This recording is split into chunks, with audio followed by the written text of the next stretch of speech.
colleges have no incentive to keep the cost down for people anymore. People are not generally paying for college out of pocket anymore.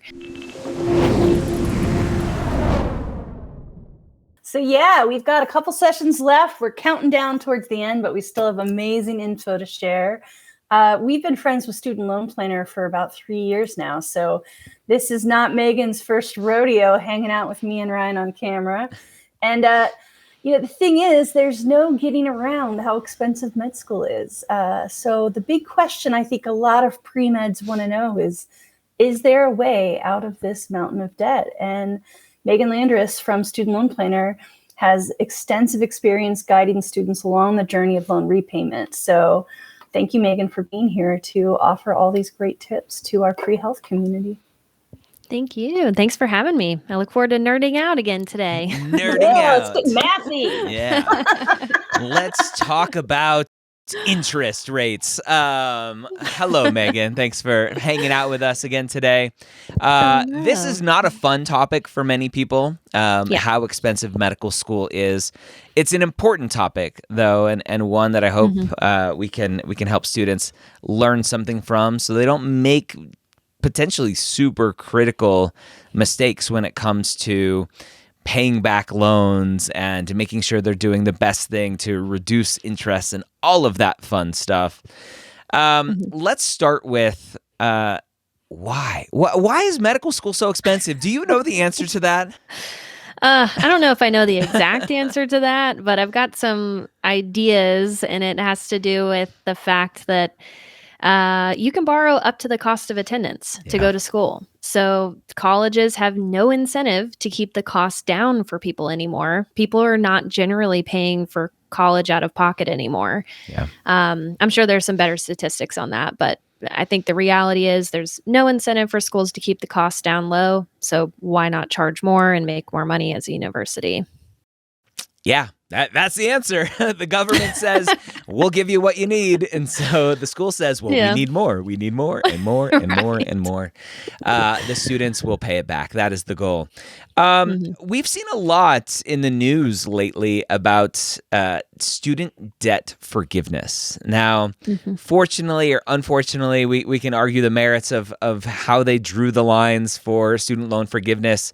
I think it was, is it less than $75,000 or less than something, $150,000, whatever those numbers were for who qualified. Most doctors are not going to qualify for student loan forgiveness. Where potentially are there options for physicians in the future, the people watching this, future physicians, to know that potentially there are some good options for them in the future paying back loans? Yeah. So I think there are a lot of good options still available. So the cancellation that's been in the news over the past couple of weeks is cancellation of up to $20,000, which actually, if you have student loans right now and you've had them before the summer of this year, you could be eligible for this. You would just have to apply. If you're still in school, you very likely were under the income threshold. So there's two parts to the immediate cancellation right now. There's an income limitation, $125,000 or less as a single person, $250,000 or less as a household, as a married couple. And they're going to go off of 2020 or 2021's taxes, whichever is the most recent on file, which is probably going to be 2021. And you can apply for that. You get up to $20,000 if you ever received a Pell Grant, which mostly are given in undergrad. So if you borrowed in undergrad, you had an extreme need at that time, you may have gotten a Pell Grant. You can tell if you did or not by logging into your studentaid.gov account, and it'll tell you what your grant to loan amount was. And so you get $20,000 if you fall under those thresholds. You get $10,000 if you did not have grants awarded to you. But you're very correct. For most physicians in practice, you're probably making well above the 125 threshold unless you're still in residency or fellowship. So what else is there? What other options are there? Public Service Loan Forgiveness, or PSLF for short, is a very real program, and I think it's very applicable to physicians. Primarily because you can find yourself very commonly, and especially in residency, in a teaching hospital or in an eligible employer setting where you have to be working at a nonprofit or a 501c3 or government. And you have to be doing that for 120 income-driven monthly payments. So it's about 10 years of consecutive work in public service. Mm-hmm. And a lot of physicians do tend to stay on at a hospital, and they could continue to be eligible doing that. Or they go and work for the VA or a county hospital. So that's a very real opportunity, which we could dive into a little bit more if you'd like. Yeah. And then well, let's put that in practical terms. The key thing is nonprofit, I think, is really the key determining factor. Mm-hmm. Is every hospital nonprofit? Not every hospital, but many are. Many of them are. So many are. So let's go down into the weeds a little bit more. Mm-hmm. For residency programs, mm-hmm. how tricky is it potentially, like the hospital that you're working at is nonprofit, but your residency program is potentially a private residency program by a for-profit. Is that a thing? It's not as common. It's actually more common for attending to find themselves in that position where they're doing the work at a nonprofit hospital, but they're employed by either a contractor or a practice group. Okay. But it's very rare where residency doesn't qualify. Got it. Okay. Yeah. So residents potentially are going to qualify as a nonprofit employee. Right? Mm-hmm. You're working for a nonprofit. When I was, and maybe I predated this PSLF, when I was in medical school, our financial aid guy was like, just defer, like whatever the term was. Like, just don't pay anything. It's fine. But potentially what you're saying is if I do income-based repayment, potentially maybe the best option, and I'll let you explain that.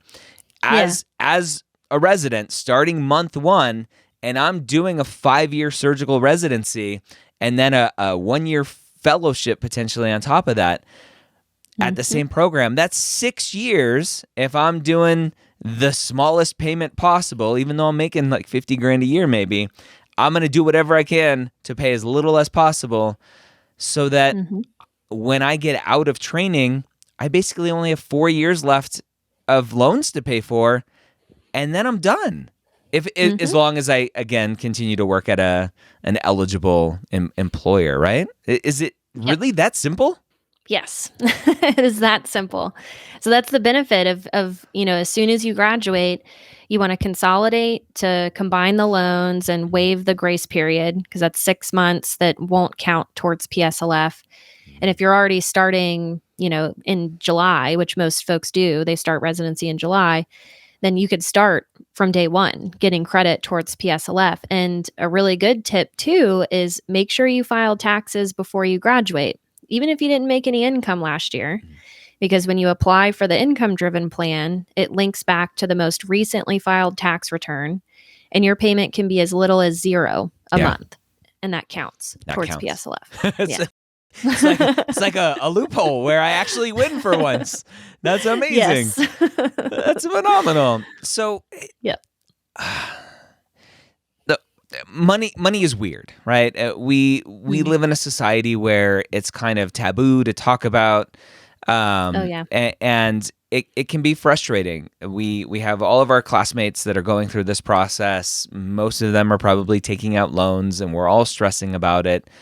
Why do we not help each other out more about this? Why is this, like, these secrets not as well known? Yeah.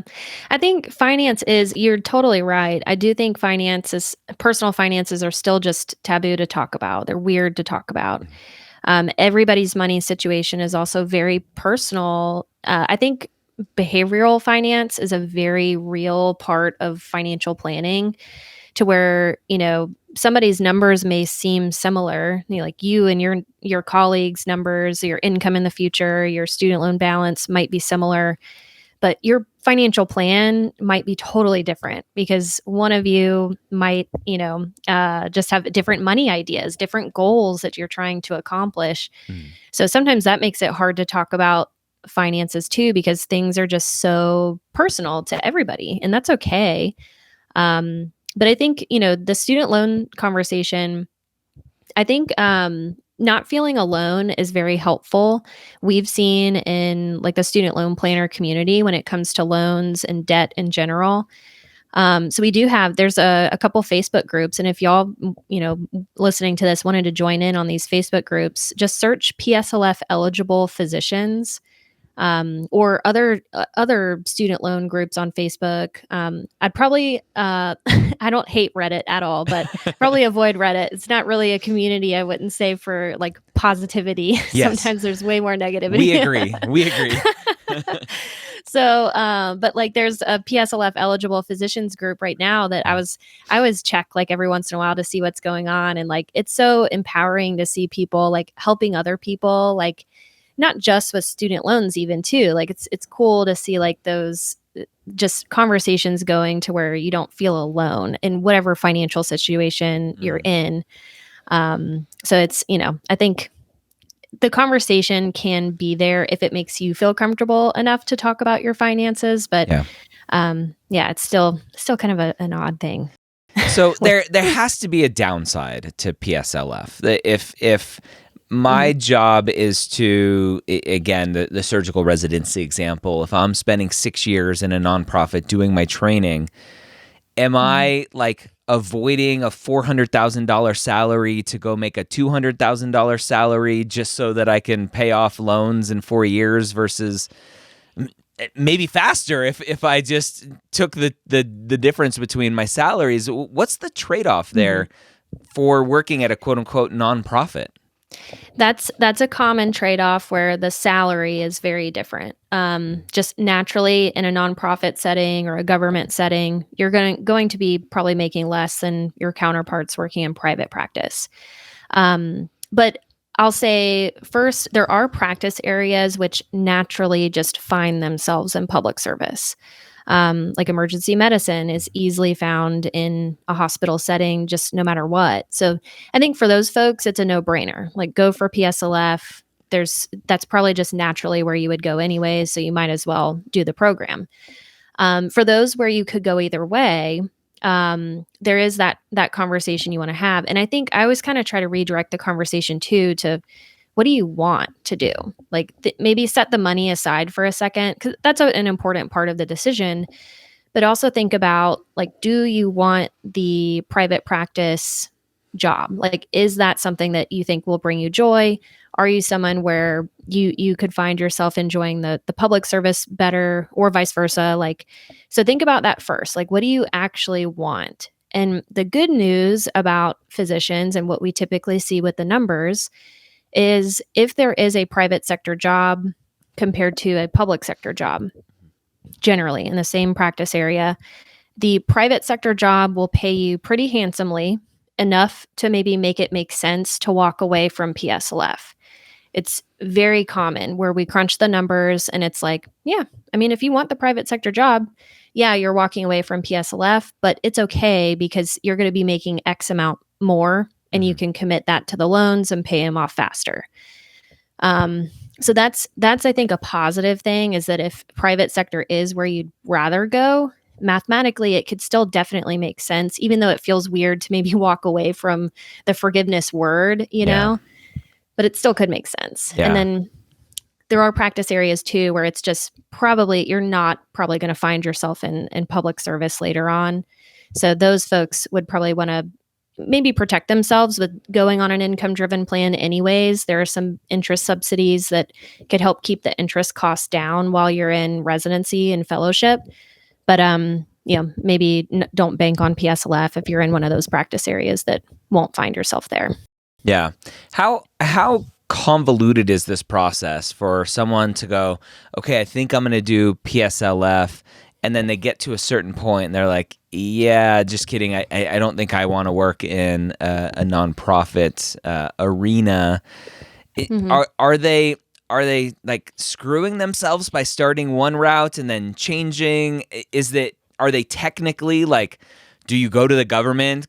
Like, as a first year resident to go, I declare myself PSLF, and then they have to go redeclare. Like, just kidding. Like, are these just terms we throw around? Like, what are the ramifications here? Yeah. So you definitely don't have to like alert the Fed system that you decide not to do PSLF. That's not the case. You stop turning in your paperwork for PSLF if it's no longer applicable. But that's why, so what we typically recommend is deferment during residency is, I would say, almost never the answer. I won't say never because there's always like a couple cases where I'm like, okay, maybe that made sense. But almost deferment is never the answer because interest will accrue at 100% of whatever that interest cost is per month, making the balance more and more expensive. So it's not really a loophole, but it is a strategic planning tool where you go on repay, which is one of the income-driven plans.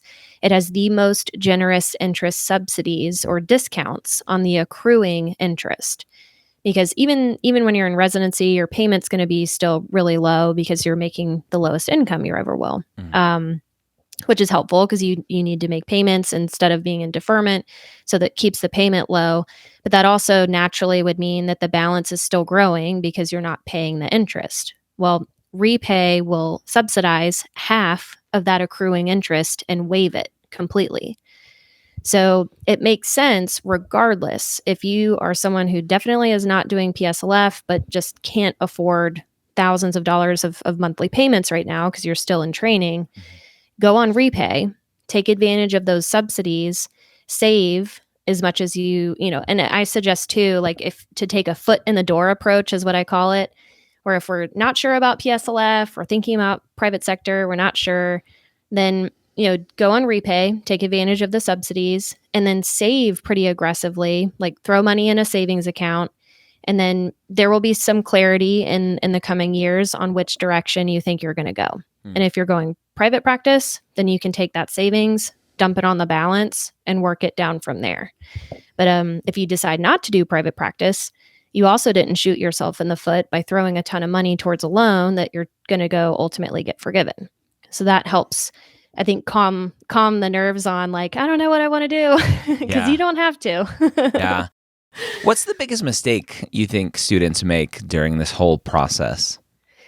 I think the biggest mistake is probably the deferment. I think taking the deferment, not paying attention to their loans until after training. That is the biggest mistake, I would say. Yeah. So that's an easy answer. Yeah.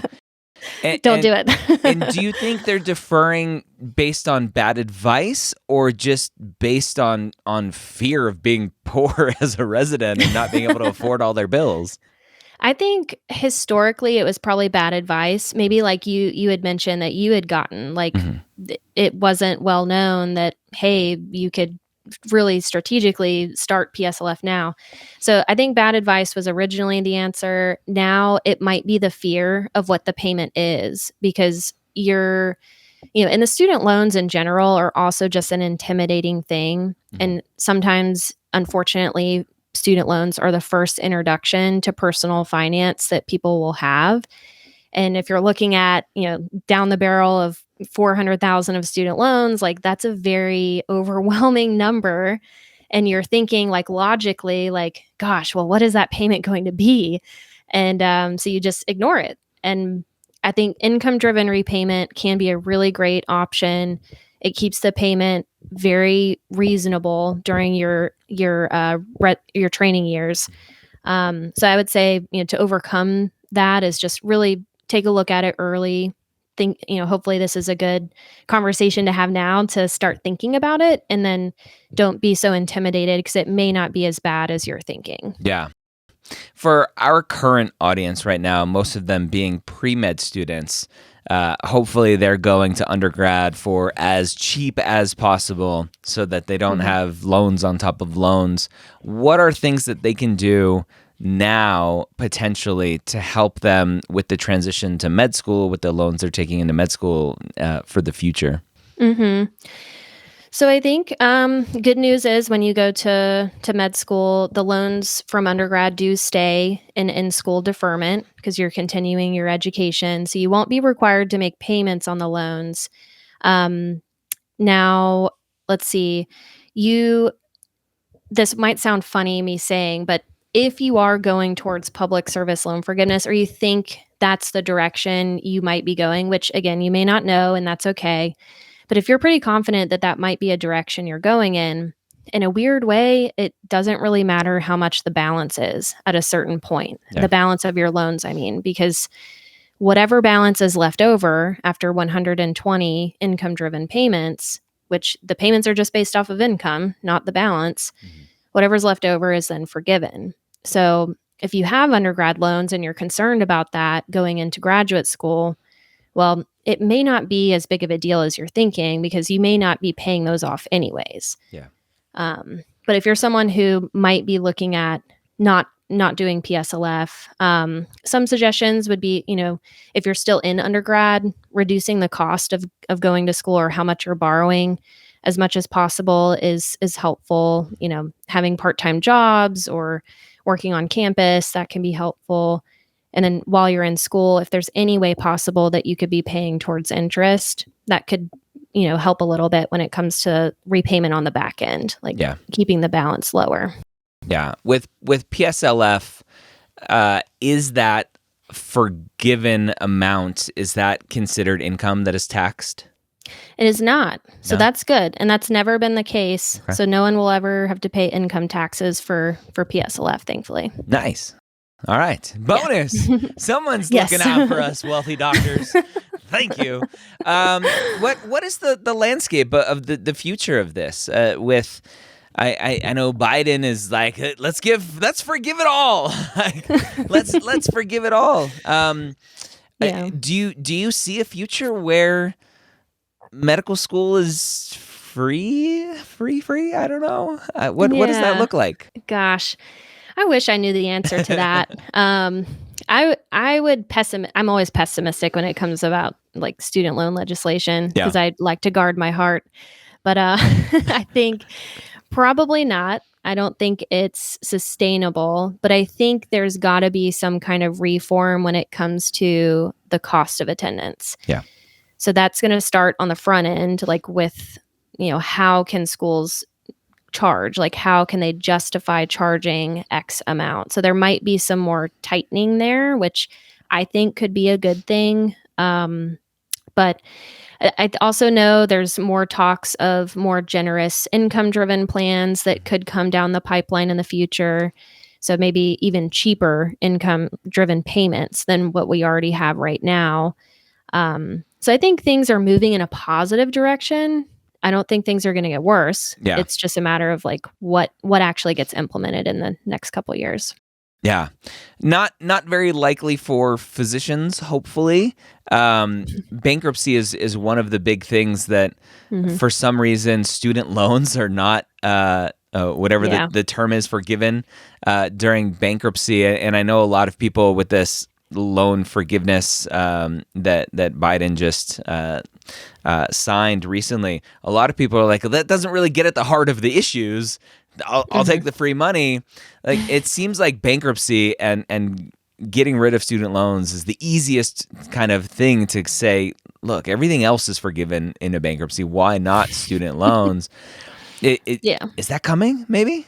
Again, I want you to have a crystal ball here. Yeah. Gosh. So I think there have been some really positive movements in that direction. There have been some interesting cases that have been successful with bankruptcy. I think it's hard for federal student loans, especially, to be considered as part of a bankruptcy process because you have to prove undue hardship. Yeah. And undue hardship means there's just no way you can pay on your student loans and provide for your family and provide for the necessities. And that's hard to say you can't do if you have income-driven plans where the payment can be as little as zero. Yeah.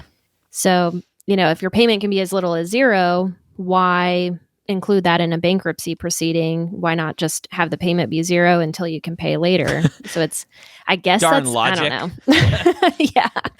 Darn it. But I think positive changes are to come there. Yeah. And we have already seen some cases that are pushing that way. So to be determined.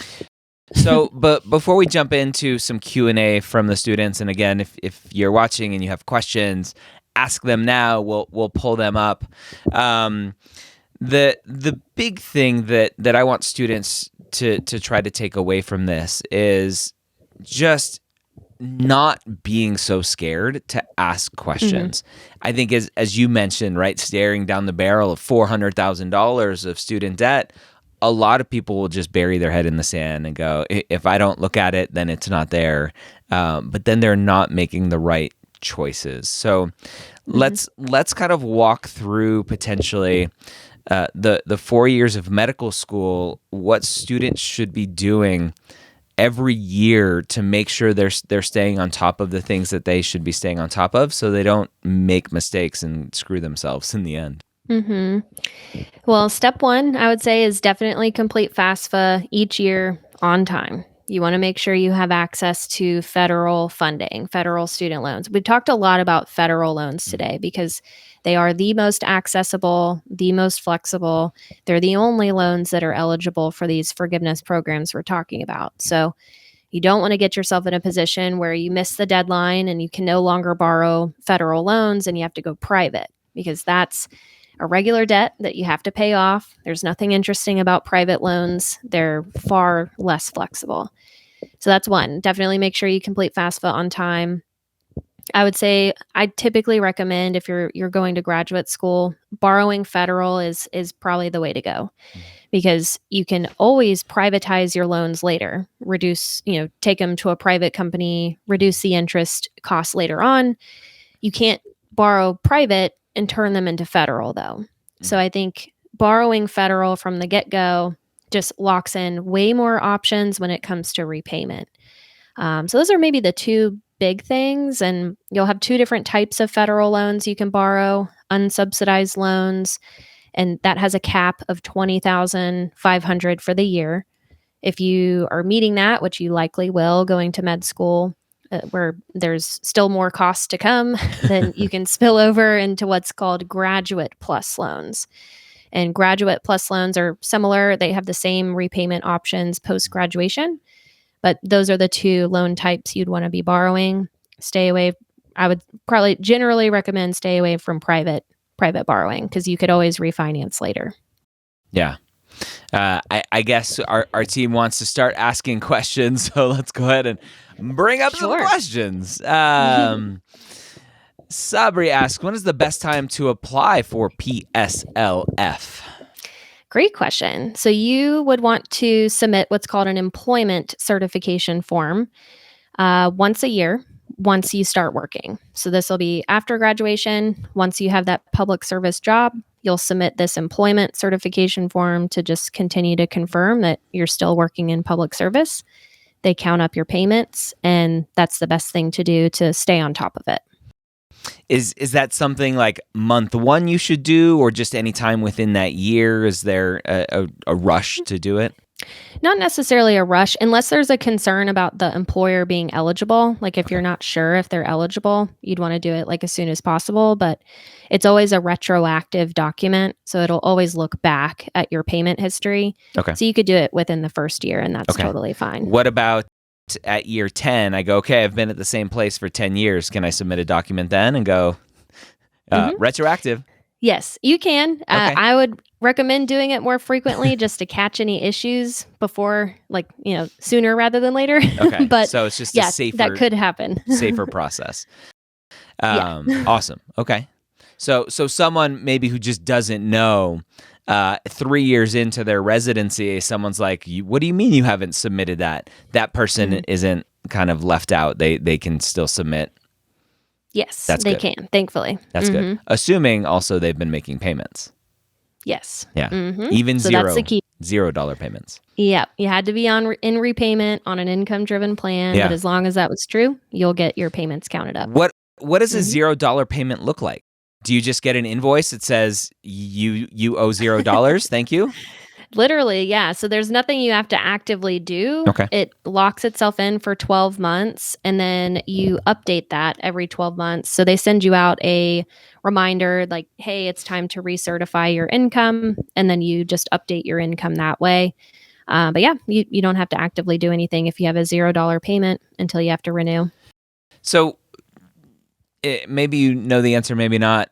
The average salary nowadays for residency, I don't know what it is, 55,000, whatever the number is. If someone's making $55,000 a year as a resident, what would that income-based payment look like? Yeah, I think so. What I've been seeing lately has been like 65 to 70 on average for residency salary. Okay. But I could tell you right now what it would be. It'd probably be around 200 if you had a full year of that income reporting, which usually you don't. Okay. So if you were making 50,000, it would be about $181. If you were making about 70,000, it'd be about 350 a month. So not horrible. I mean, it could make or break a budget, but definitely doable if someone is really intentional with their budgeting. Yeah. Go check out YNAB. I've been playing with YNAB lately. It's fun.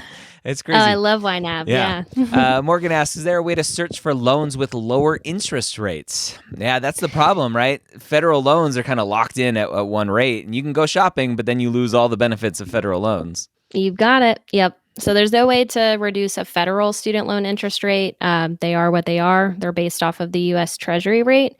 You could go and search private student loans, but exactly like you said, you risk not having access to any of the federal flexibilities.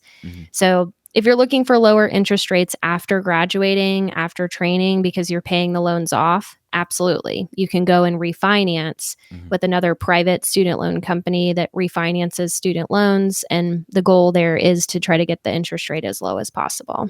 Yeah. So if I were doing PSLF, I would not want to refinance at any point with a private company, correct? Correct. Yeah. Okay. The interest rate does not matter if you're going towards public service loan forgiveness because you're not paying off the balance. You're just trying to make the required minimum payments until you get to 120. Yeah. Just as I went through my military officer training, one of our colleagues going through training as well is everyone can hug a bear for 8 seconds. Just hug that bear and keep hugging it. It may claw you a little bit. Just hug it. That's all you're doing. Just trying to survive that 120 payments. Yep. Mm-hmm. Awesome. I like that saying. Omar's, how can I financially prepare for med school as a pre-med? Yeah. Mm-hmm. It's a good question. So I think making sure you're getting your aid organized. So each school has a cost of attendance that they will publicly post each year that will itemize what their tuition costs are, what their expenses are for like actually going to school. And they also have line items for living expenses for so like housing, for example, eating, like food, transportation, and health insurance. Usually they will itemize those expenses as an idea of how much you should be spending. And that's how much they base how much they're going to award you on for student loans. So a great way to prepare for med school is to take a look at what they are kind of prescribing when it comes to a budget for those areas and stick within it. Because you can always only borrow up to that amount. Mm-hmm. And if you run out of that amount, like midway through your academic period, you're going to be in a bad spot. So you want to make sure that you put together a budget in advance with that. Yeah. One of the biggest pieces of advice that I heard and I struggled with during medical school, I had a lot of credit card debt. And so as much as possible, try to pay off your credit card debt, try to beforehand, not have a car loan, all of those things. Because the school doesn't necessarily care about those things. And the cost of attendance, the budget that they put together doesn't assume any of that extra debt that you may be paying, unfortunately. That's true. Yeah, so fun. Aaliyah, are federal loans typically enough to cover the cost of medical school? Yeah, right. They typically are. Yeah, they typically are. So you usually don't have an issue with having enough funding. It's very rare where that would be the case. And if it is the case, if you're looking at your budget and you're thinking it's going to be really tight with what they're offering you, you might want to look at other living arrangements, finding a roommate, things that can cut your costs down. You can petition for more aid if you can prove that it's necessary. So that is an option, but it's just very rare where you would need to do that. Yeah. The one thing that I've seen is typically for non-traditional students, they have a family to support, kids and daycare and all of that stuff. Typically what I've seen is they go to the school to say, hey, can you adjust my cost of a living based on who I am and based on my needs? I think that's how they've gone. Is that typically what you see? Yep. Yeah. So that's what you would do. And petition is kind of like an aggressive word maybe, but that is what you're asking. You're just asking for more money, and here's the reasons why. XYZ, these are my expenses. Yeah. This is, I cannot, reduce them any further. Help me with increasing how much aid I can have. Yeah. My Lamborghini lease is not going to be covered. I need help here. It's terrible. Terrible. All right. Tejas, suppose I am in public service, but also make money through side hustle. What's the impact? That's the fun thing with public service loan forgiveness, right? Is it's not income based. It's who you're working for. Yeah. So as long as your public service job is still full time, you can make as much money as you want elsewhere. And the impact it'll have is just on your income driven payment, but there's no limitations on how many jobs you can have or other income sources at all, which is great. Yeah. So that's the impact because you're doing income based repayment, typically, probably, you'll just have to pay a little bit more. Erica, does utilizing PLSF affect your credit? Great question. So yes and no. Yes, in the sense that it does show up on your credit. So student loans in general will show up on your credit as an installment loan, which means you have a certain amount that you borrowed and you have a certain amount per month you pay back. It's not like a credit card where there's like a line of credit you have and you decide how much of it each month you spend. So the biggest impact to credit is just making sure that you're making payments on time and in full. So if your monthly payment is $250, make sure you're making that on time and in full, and that'll have a very positive impact on your credit. Sometimes when I get this question, another like side question is, my goodness, well, if I've got a very large student loan balance, really low payments, my debt to income ratio is not going to look good for being able to buy a house. Yeah. And what's positive there is mortgage lenders. So if you're thinking about buying a house post, schooling, maybe in residency or going into attending, you don't have to worry about how the student loans are going to affect you in maybe the natural way you would think, because mortgage companies care more about the monthly payment obligation. So your income driven payment, they don't really care about the balance. So as long as your monthly payment against your monthly gross income is it within a healthy standard for them, then you'll be able to still purchase a home. So it oftentimes does not affect people from not being able to buy a house. That's not the case, thankfully. Yeah. And luckily there are very commonly doctor loans for houses and stuff where they know that you're probably going to be making a lot of money and they want your business now and in the future. Yep. So that's good. Awesome. Nina asks, do you recommend consolidating your loans from undergrad, grad, and med school? I would say yes to this. And consolidation, when I say this term, I mean just combining them all into the federal system post-graduation. You cannot do this until you're done with school because the loans are still in that in-school deferment. But consolidation can really simplify your loan situation. So a great example of this is, you will have to borrow multiple loans per academic period, likely. So when you graduate, you'll probably have a laundry list of loans, and the PSLF payment count is applied to each individual loan. So in theory, you make payments, they're going to be spread between the loans by the loan servicer, but that's, let's say 12 loans, you have to make sure has the right payment count, where if you consolidate, you would just have one direct consolidation loan with less to track. So I say simplicity is very helpful and important when it comes to PSLF. So I think long answer to the more direct point, yes, I would say consolidate. Do they? I'm assuming they all have to be federal loans to be able to consolidate in that way. Yes. Okay. Mm-hmm. You can't mix the private and the federal. Okay. Got it. Great questions. Matt, would having an existing home loan coupled with additional debt for med school make me less favorable for any student loans? Interesting question. Yeah. So existing loans, and then if you can talk about, if you know, credit worthiness with medical school loans as well. Mm-hmm. So likely not. This won't come into play because when you are borrowing federal student loans, they check your credit, but they're really just checking to make sure you don't have an active bankruptcy or any federal or government loans that are in default status, because that's a no-go for them. They say, well, they can't pay that one. What makes us think they're going to pay these student loans? So that stuff has to be fixed before you can borrow federal student loans. But other than that, the home loan doesn't come into play. It's not like private loans. If you were borrowing private student loans, then yes, those things would absolutely come into play because they care about how much of your monthly income is going towards other obligations. Where with federal loans, since they're income driven, they don't care as much, I guess, is the answer there. So doesn't hurt you. Doesn't hurt your chances at all. Nice. And then the credit worthiness sounds like active bankruptcy could be an issue. Mm-hmm. And then you had mentioned something else, I forget.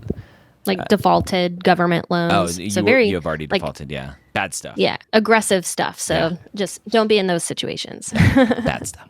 All right. Good question, Matt. I think we have time for one more question. Lady 1978. Jay, what if your undergrad loans were forgiven due to disability?